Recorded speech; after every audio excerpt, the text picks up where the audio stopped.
तेरे नाम मिले जरा यीशु, तेरे नाम मिले जरा यीशु।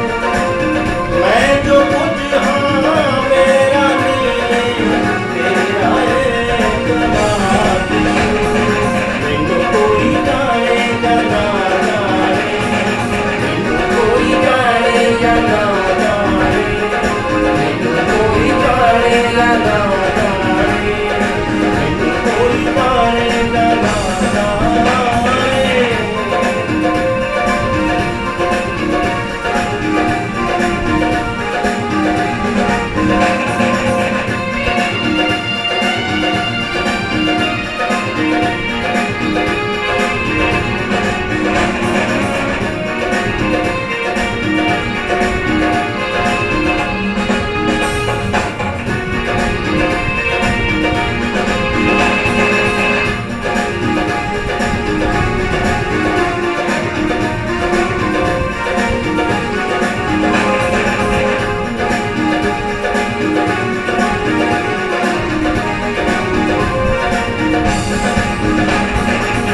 मेरी ना पहचान सी कोई, तू बने पहचान मेरी।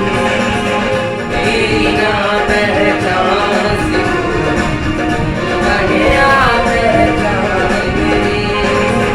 अपनी खिदमत ले तो चुनया, क्यों ना बतावा शान तेरी। अपनी खिदमत ले तो चुनया, क्यों ना बतावा शान तेरी। अपनी खिदमत ले तो चुनया, क्यों ना बतावा शान तेरी। अपनी खिदमत ले तो चुनया, क्यों ना बतावा शान तेरी। मैनू पागलू दाए नाम देके, मैनू पागलू दाए नाम देके, मैनू पागलू दाए नाम देके। मैनू पागलू दाए नाम देके। कर दिता है मैनू खुशहाल यीशु, कर दिता है मैनू खुशहाल यीशु। मैं जो कुछ हाँ मेरा नहीं तेरा एतबार यीशु। मैनू कोई जाने या ना जाने, मैनू कोई जाने या ना जाने, मैनू कोई जाने या ना जाने, कोई जाने ना जाने।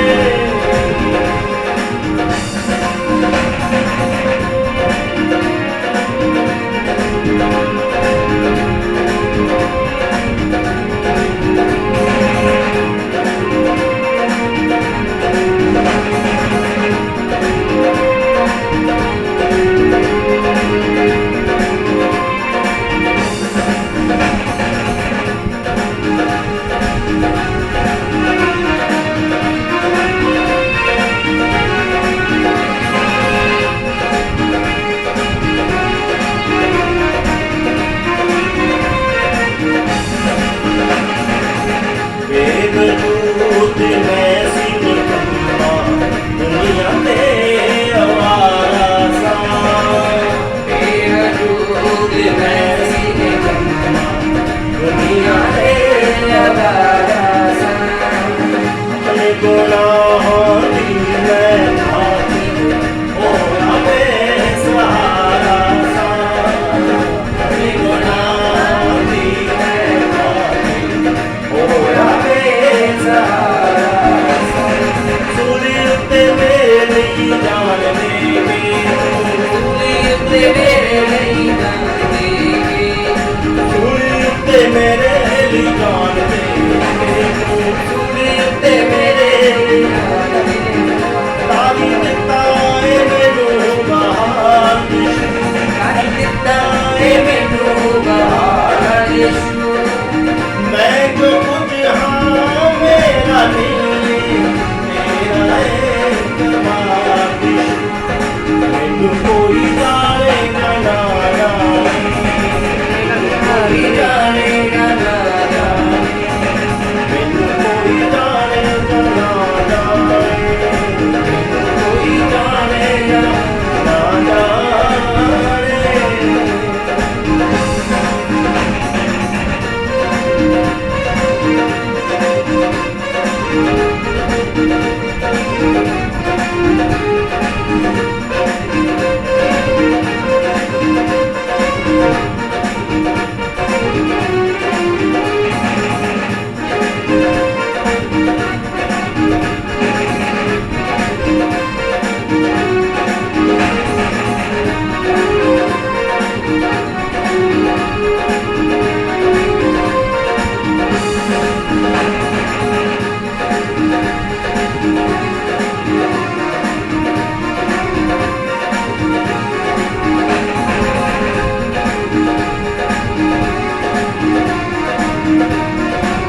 ਇੱਜ਼ਤ ਮੈਂ ਨਾ ਚਾਹਾਂ, ਇੱਜ਼ਤ ਹੋਵੇ ਤੇਰੀ ਸਦਾ। अपनी इज्जत मैं ना चाहूं, इज्जत होवे तेरी सदा। ਹਰ ਟੁਕੜਾ ਤੇਰੇ ਅੱਗੇ ਝੁਕਦਾ, ਜਾਣੇ ਦੁਨੀਆ ਤੂੰ ਖੁਦਾ। हर टुकड़ा तेरे अगे झुकदा, जाने दुनिया तूने खुदा। ਹਰ ਟੁਕੜਾ ਤੇਰੇ ਅੱਗੇ ਝੁਕਦਾ, ਜਾਣੇ ਦੁਨੀਆ ਤੂੰ ਖੁਦਾ। हर टुकड़ा तेरे अगे झुकदा, जाने दुनिया तूने खुदा। ਮੰਜ਼ਿਲਾਂ ਨੇ ਉਹਦੀਆਂ ਆਸਾਨ ਹੁੰਦੀਆਂ, ਮੰਜ਼ਿਲਾਂ ਨੇ ਉਹਦੀਆਂ, ਮੰਜ਼ਿਲਾਂ ਨੇ ਉਹਦੀਆਂ ਆਸਾਨ ਹੁੰਦੀਆਂ। मंदिरा ने ओदिया सारिया, ਤੂੰ ਹੋਵੇਂਗੀ ਦੇ ਨਾਲ ਯਿਸੂ, ओ तू हो मेरी दे नाल यीशु। ਮੈਂ ਜੋ ਕੁਝ ਹਾਂ ਮੇਰਾ ਨਹੀਂ, ਤੇਰਾ ਇਕਬਾਰ ਯਿਸੂ। ਮੈਨੂੰ ਕੋਈ ਜਾਣੇਗਾ ਨਾ ਜਾਣੇ, कोई जाने या ना जाने, ਕੋਈ ਜਾਣੇਗਾ ਨਾ ਜਾਣੇ, कोई जानेगा ना। ਤੇਰੇ ਨਾਮ ਨੂੰ ਮਿਲੇ ਜਲਾਲ ਯਿਸੂ, तेरे नाम नू मिले जलाल, ਤੇਰੇ ਨਾਮ ਨੂੰ ਮਿਲੇ ਜਲਾਲ ਯਿਸੂ। तेरे नाम नू मिले जलाल। ਮੈਂ ਜੋ ਕੁਝ ਹਾਂ ਮੇਰਾ ਨਹੀਂ, ਤੇਰਾ ਇਕਬਾਰ ਯਿਸੂ। ਕੋਈ ਜਾਣੇਗਾ ਨਾ ਜਾਣੇ, कोई जानेगा ना जाने, ਕੋਈ ਜਾਣੇਗਾ ਨਾ ਜਾਣੇ। कोई जानेगा ना जाने, ਕੋਈ ਜਾਣੇਗਾ ਨਾ ਜਾਣੇ, कोई जानेगा ना जाने। ਕੋਈ ਜਾਣੇਗਾ ਨਾ ਜਾਣੇ, ਕੋਈ ਜਾਣੇਗਾ ਨਾ ਜਾਣੇ।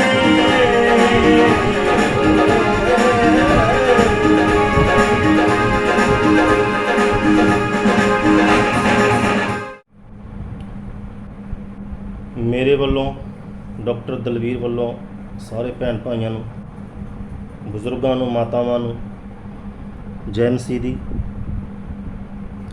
ਦੋਸਤੋ, MMB ਵਾਰਡ ਗਰੁੱਪ ਵੱਲੋਂ ਜੋ ਸਾਨੂੰ ਇੱਕ ਪਲੇਟਫਾਰਮ ਦਿੱਤਾ ਗਿਆ ਹੈ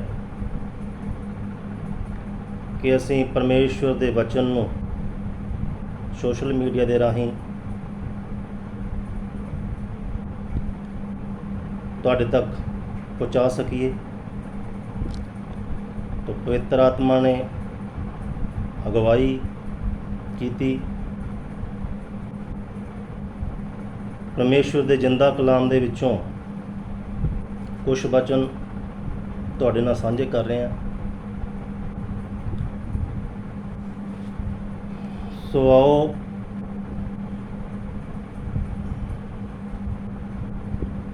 ਵਚਨ ਦੇ ਵਿੱਚੋਂ ਦੇਖਦੇ ਹਾਂ ਤਿਮੋਥਿਉਸ 6ਵਾਂ ਅਧਿਆਇ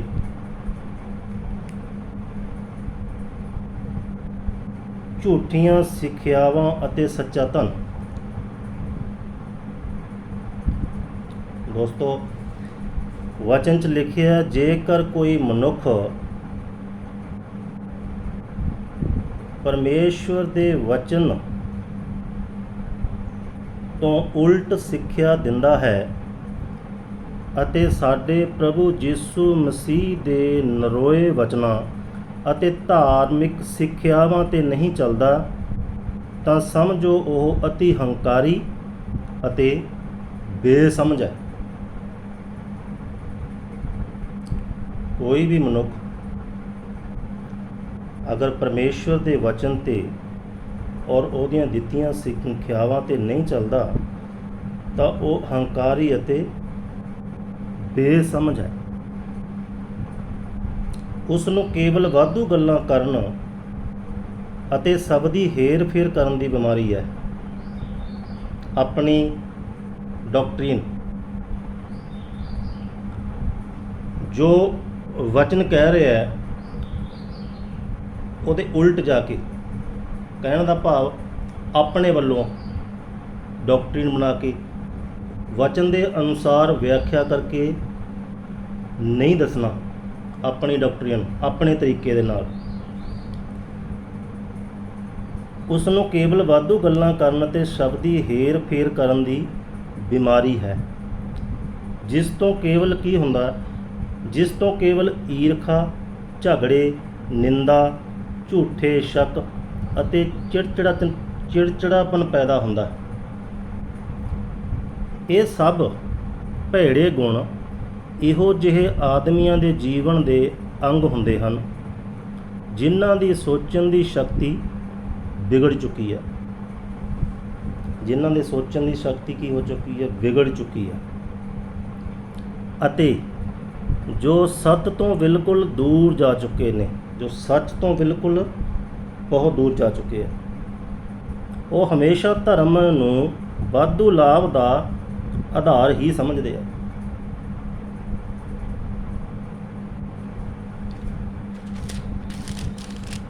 ਇਸੇ ਦਾ ਅੱਗੇ ਦੇਖਾਂਗੇ।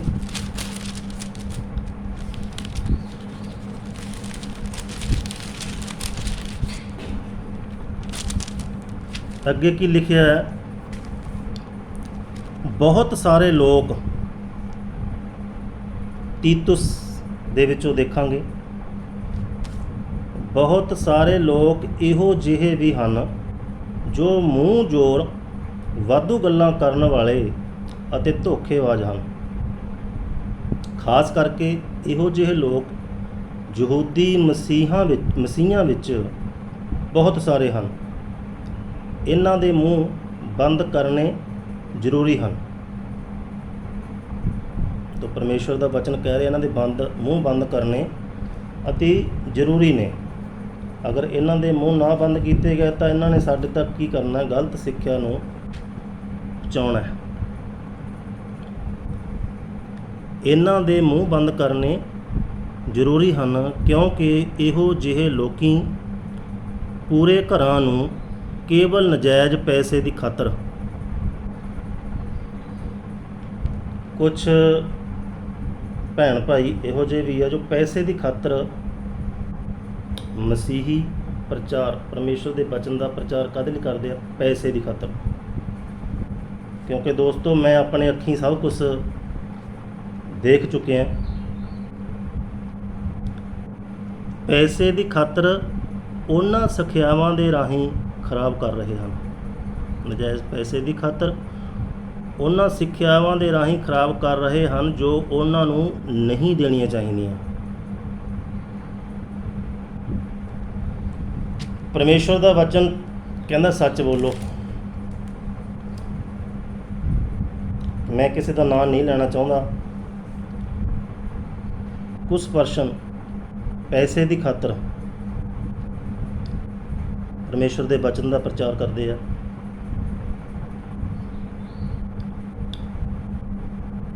ਪੌਲਸ ਵਚਨ ਦੇ ਵਿੱਚ ਲਿਖ ਰਿਹਾ ਕਿ ਕਿਸੇ ਦੇ ਉੱਤੇ ਬੋਝ ਨਾ ਬਣੋ, ਕਿਉਂਕਿ ਅਸੀਂ ਪੌਲਸ ਦੀ ਮਿਨਿਸਟਰੀ ਦੇ ਵਿੱਚੋਂ ਆ। ਪੌਲਸ ਤੰਬੂਆਂ ਦਾ ਕੰਮ ਕਰਦਾ ਸੀ ਔਰ ਪਰਮੇਸ਼ਵਰ ਦੇ ਵਚਨ ਨੂੰ ਬੜਾ ਗੰਭੀਰਤਾ ਦੇ ਨਾਲ ਬੜੀ ਦੂਰ ਦੂਰ ਤੱਕ ਉਸਨੇ ਵਚਨ ਨੂੰ ਪਹੁੰਚਾਇਆ।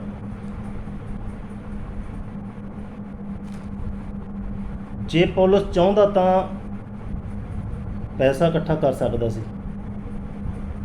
ਪਰ ਉਹਨੇ ਨਜਾਇਜ਼ ਇੱਕ ਵੀ ਰੁਪਈਆ ਕਿਸੇ ਤੋਂ ਨਹੀਂ ਲਿਆ। ਅੱਜ ਕੱਲ੍ਹ ਪੈਸੇ ਦੀ ਖਾਤਰ ਵਚਨ ਦਾ ਪ੍ਰਚਾਰ, ਕਿਸੇ ਦੇ ਘਰੇ ਜਾਂ ਮੈਂ ਕਿਸੇ ਨੂੰ ਬੁਲਾਇਆ ਕਿ ਮੇਰੇ ਘਰੇ ਆਓ ਵਚਨ ਦਾ ਪ੍ਰਚਾਰ ਕਰੋ, ਤਾਂ ਪ੍ਰਚਾਰ ਕਰਨ ਤੋਂ ਬਾਅਦ ਜਾਣ ਵੇਲੇ ਕੀ ਮਤਲਬ ਸੋਚ ਕੀ ਹੁੰਦੀ ਹੈ ਕਿ ਸਾਨੂੰ ਕੀ ਦੇ ਰਿਹਾ, 500 ਦੇ ਰਿਹਾ, 1000 ਦੇ ਰਿਹਾ। ਦੋਸਤੋ, ਇਹ ਕੁਝ ਦੇਖ ਕੇ ਬੜਾ ਦੁੱਖ ਹੁੰਦਾ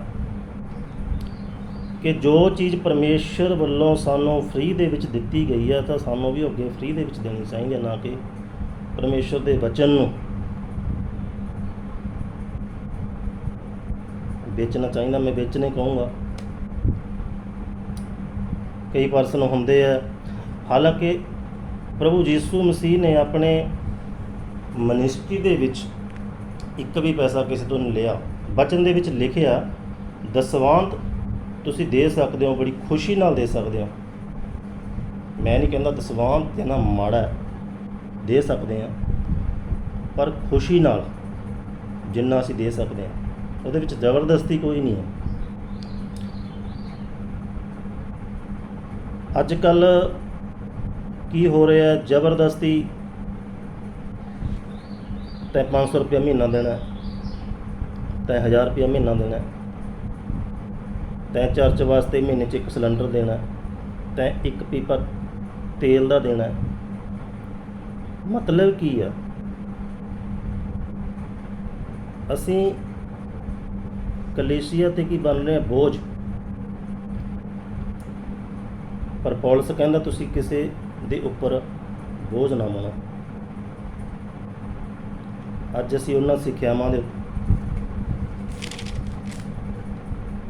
ਤੋਂ ਭਟਕ ਚੁੱਕੇ ਹਾਂ। ਖੈਰ, ਪਰਮੇਸ਼ਵਰ ਦੀ ਮੌਜ, ਉਹ ਆਪੇ ਸਭ ਕੁਝ ਜਾਣਦਾ। ਅੱਗੇ ਕੀ ਲਿਖਿਆ, ਅਸੀਂ ਧੋਤੇ ਜਾਣ ਦੇ ਰਾਹੀਂ ਨਵਾਂ ਜਨਮ ਪ੍ਰਾਪਤ ਕੀਤਾ। ਧੋਤੇ ਜਾਣ ਦਾ ਮਤਲਬ ਕਿ ਜੋ ਸਾਡਾ ਬਪਤਿਸਮਾ ਹੋਇਆ, ਧੋਤੇ ਜਾਣ ਦੇ ਰਾਹੀਂ ਨਵਾਂ ਜਨਮ ਪ੍ਰਾਪਤ ਕੀਤਾ ਅਤੇ ਪਵਿੱਤਰ ਆਤਮਾ ਦੇ ਰਾਹੀਂ ਨਵਾਂ ਜੀਵਨ ਪਾਇਆ। ਜਿਹੜਾ ਸਾਡਾ ਪੁਰਾਣਾ ਜੀਵਨ ਸੀ, ਪਾਪਾਂ ਭਰਿਆ ਜੀਵਨ ਸੀ, ਉਸ ਨੂੰ ਅਸੀਂ ਛੱਡ ਚੁੱਕੇ ਹਾਂ। ਨਵਾਂ ਜੀਵਨ ਪਾਇਆ ਕਿਉਂਕਿ ਪਰਮੇਸ਼ਵਰ ਨੇ ਸਾਡੇ ਮੁਕਤੀ ਦਾਤਾ ਯਿਸੂ ਮਸੀਹ ਦੇ ਰਾਹੀਂ ਬਹੁਤਾਤ ਵਿੱਚ ਪਵਿੱਤਰ ਆਤਮਾ ਦੀ ਦਾਤ ਸਾਨੂੰ ਮੁਫਤ ਦਿੱਤੀ ਹੈ। ਪਵਿੱਤਰ ਆਤਮਾ ਦੀ ਦਾਤ ਸਾਨੂੰ ਪ੍ਰਭੂ ਯਿਸੂ ਮਸੀਹ ਨੇ ਕੀਤੀ ਮੁਫਤ। ਜਿਹੜੀ ਚੀਜ਼ ਪਰਮੇਸ਼ਵਰ ਵੱਲੋਂ ਸਾਨੂੰ ਮੁਫਤ ਮਿਲੀ ਹੈ, ਉਹ ਸਾਨੂੰ ਮੁਫਤ ਦੇ ਵਿੱਚ ਹੀ ਦੇਣੀ ਚਾਹੀਦੀ ਹੈ।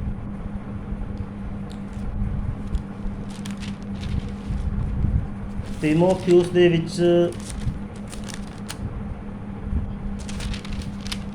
ਵਚਨ ਦੇ ਵਿੱਚੋਂ ਦੇਖਾਂਗੇ,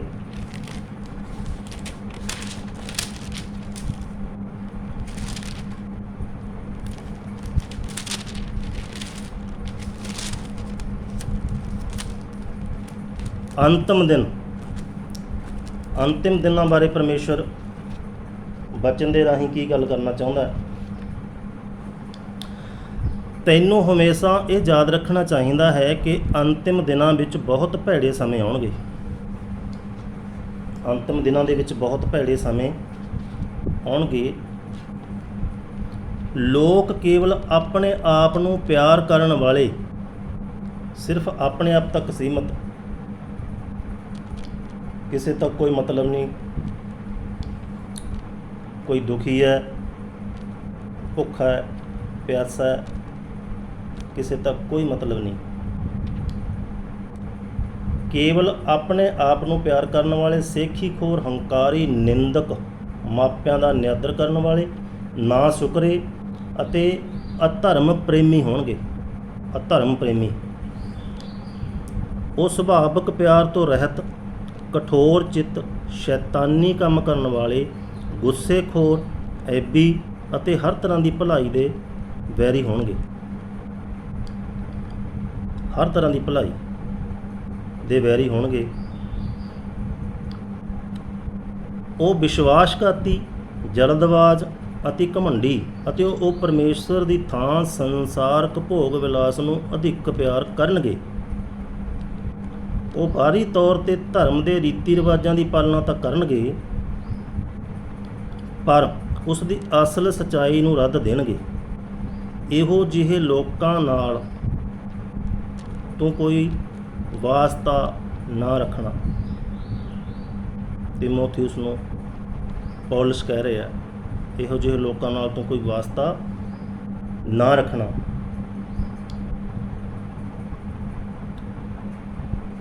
ਪਰਮੇਸ਼ਵਰ ਦੇ ਵਿੱਚ ਹੋ ਕੇ ਵਚਨ, ਮੈਂ ਕਹੂੰਗਾ ਸੱਚੀ ਸਿੱਖਿਆ, ਖਰੀ ਸਿੱਖਿਆ, ਜਿਹਨੂੰ ਕਹਿੰਦੇ ਹਰੇਕ ਦੇ ਹਜ਼ਮ ਨਹੀਂ ਹੁੰਦੀ।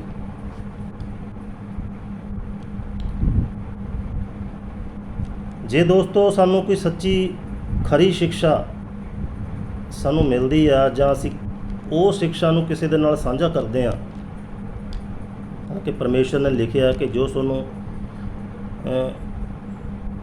ਚੰਗੀ ਸਿੱਖਿਆ ਮਿਲਦੀ ਆ, ਦੂਜਿਆਂ ਨਾਲ ਕੀ ਕਰੋ, ਸਾਂਝੀ ਕਰੋ, ਵਚਨ ਨੂੰ ਸਾਂਝਾ ਕਰੋ। ਪਰ ਅੱਜ ਕੱਲ੍ਹ ਦੇ ਮਸੀਹੀ ਜੇ ਕੋਈ ਚੰਗੀ ਵੀਡੀਓ ਕਿਸੇ ਗਰੁੱਪ ਦੇ ਵਿੱਚ ਪਾ ਦਿਓ ਤਾਂ ਉਹ ਵੀ ਕੀ ਕਹਾਂ ਮੈਂ ਹੁਣ, ਬਰਦਾਸ਼ਤ ਨਹੀਂ ਕਰਦੇ। ਕਿਉਂ? ਸਾਡੇ ਗਰੁੱਪ ਦੇ ਵਿੱਚ ਕਿਸੇ ਦੂਜੇ ਪਾਸਟਰ ਦੀ ਵੀਡੀਓ ਸਿੱਖਿਆ ਕਿਉਂ?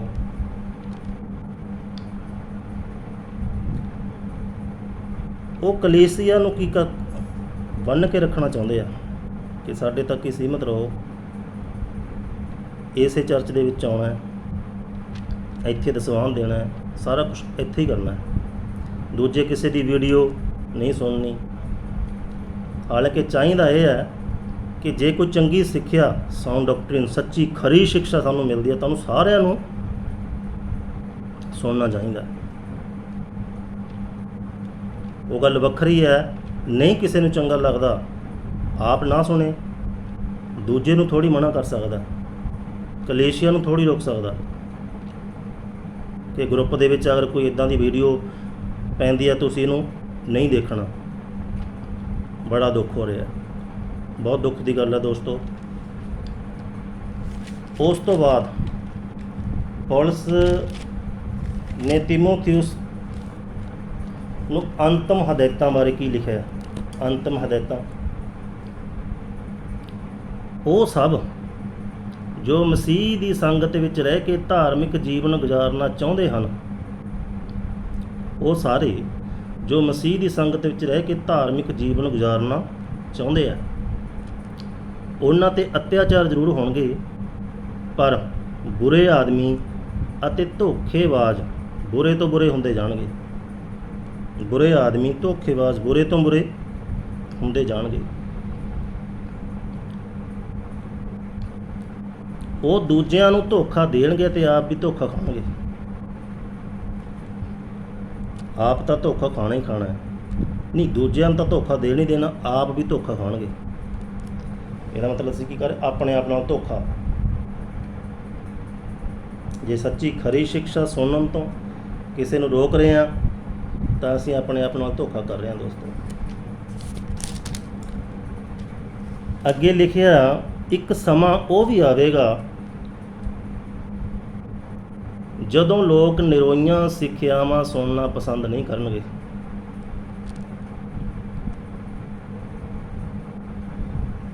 ਉਹੀ ਸੇਮ ਗੱਲ ਹੋ ਗਈ। ਮੈਂ ਸਮਝਦਾ ਕਿ ਉਹ ਸਮਾਂ ਸ਼ਾਇਦ ਜੇ ਦੇਖੀਏ ਤਾਂ ਮੈਨੂੰ ਲੱਗਦਾ ਉਹੀ ਸਮਾਂ ਚੱਲ ਰਿਹਾ। ਇੱਕ ਸਮਾਂ ਉਹ ਵੀ ਆਵੇਗਾ ਜਦੋਂ ਲੋਕ ਨਿਰੋਈਆਂ ਸਿੱਖਿਆਵਾਂ ਸੁਣਨਾ ਪਸੰਦ ਨਹੀਂ ਕਰਨਗੇ। ਖਰੀ ਸਿੱਖਿਆ, ਨਿਰੋਈਆਂ ਸਿੱਖਿਆਵਾਂ, ਖਰੀ ਸੱਚੀ ਸਿੱਖਿਆ ਜੋ ਬਾਈਬਲ ਦੇ ਵਿੱਚੋਂ ਬਚਨ ਦੇ ਅਨੁਸਾਰ ਸਾਡੇ ਤੱਕ ਪਹੁੰਚਾਈ ਜਾਂਦੀ ਹੈ। ਆਪਣੀ ਬਣਾਈ ਹੋਈ ਸਿੱਖਿਆ ਡਾਕਟਰੀਨ ਨਹੀਂ, ਵਚਨ ਦੇ ਵਿੱਚੋਂ, ਵਚਨ ਤੋਂ 1 ਇੰਚ ਵੀ ਇੱਧਰ ਉੱਧਰ ਨਹੀਂ। ਜੋ ਬਾਈਬਲ ਦੇ ਵਿੱਚ ਲਿਖਿਆ, ਜੋ ਬਾਈਬਲ ਕਹਿੰਦੀ ਹੈ, ਉਹੀ ਸਾਡੇ ਤੱਕ ਜੋ ਪਹੁੰਚਾਇਆ ਜਾਂਦਾ, ਉਹ ਵੀ ਸੁਣਨ ਨੂੰ ਅਸੀਂ ਕੀ ਹਾਂ, ਤਿਆਰ ਨਹੀਂ ਹਾਂ। ਉਹ ਕੇਵਲ ਆਪਣੀ ਮਨਪਸੰਦ ਦੀਆਂ ਸਿੱਖਿਆਵਾਂ ਹੀ ਸੁਣਨੀਆਂ ਚਾਹਣਗੇ, ਆਪਣੀ ਮਨਪਸੰਦ, ਆਪਣੀਆਂ ਬਣਾਈਆਂ ਹੋਈਆਂ।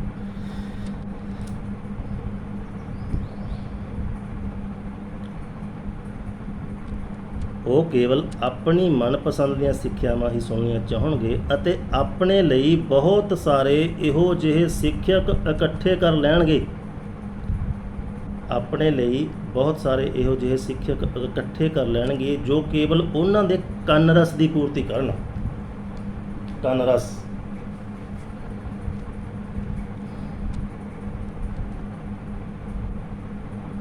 ਬਹੁਤ ਸਾਰੇ ਭੈਣਾਂ ਭਾਈਆਂ ਨੂੰ ਇਹ ਵੀ ਆਦਤ ਹੈ ਚੁਗਲੀ ਕਰਨ ਦੀ ਤੇ ਚੁਗਲੀ ਸੁਣਨ ਦੀ।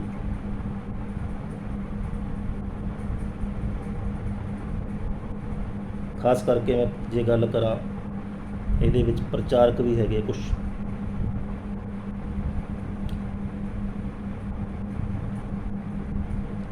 ਜੇ ਕੋਈ ਕਿਸੇ ਦੀ ਨਿੰਦਿਆ ਚੁਗਲੀ ਕਰਦਾ ਹੈ ਤਾਂ ਮੈਂ ਚਾਹੁੰਦਾ ਕਿ ਉਹਨੂੰ ਉੱਥੇ ਹੀ ਰੋਕਣਾ ਚਾਹੀਦਾ।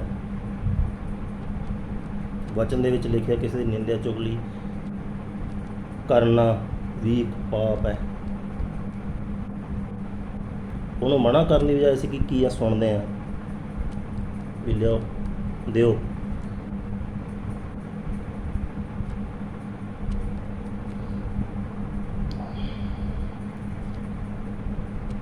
ਜਿਹਦੇ ਕਰਕੇ ਕਈ ਵਿਸ਼ਵਾਸੀ ਲੋਕ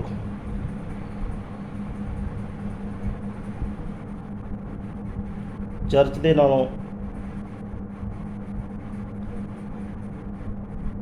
ਟੁੱਟ ਰਹੇ ਹੈ।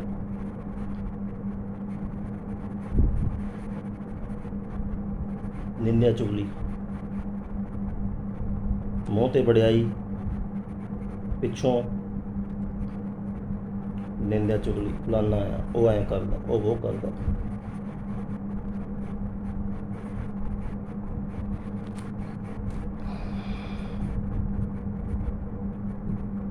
ਆਪਣੇ ਲਈ ਇਹੋ ਜਿਹੇ ਸਿੱਖਿਅਕ ਇਕੱਠੇ ਕਰ ਲੈਣਗੇ ਜੋ ਕੇਵਲ ਉਹਨਾਂ ਦੇ ਕੰਨ ਰਸ ਦੀ ਪੂਰਤੀ ਹੀ ਕਰਨ। ਉਹ ਆਪਣੇ ਕੰਨ ਸੱਤ ਨੂੰ ਸੁਣਨ ਵੱਲੋਂ ਬੰਦ ਕਰ ਲੈਣਗੇ।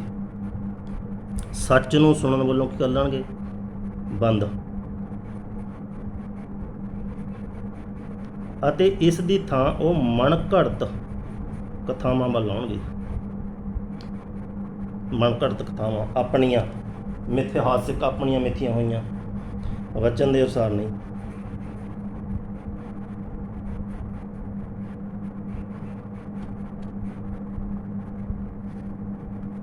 ਸੋ ਦੋਸਤੋ, ਅੱਜ ਦੇ ਲਈ ਇੰਨਾ ਹੀ। ਪਰਮੇਸ਼ਰ ਅੱਗੇ ਦੁਆ ਬੇਨਤੀ ਕਰਦਾ ਕਿ ਤੁਹਾਨੂੰ ਸਾਰਿਆਂ ਨੂੰ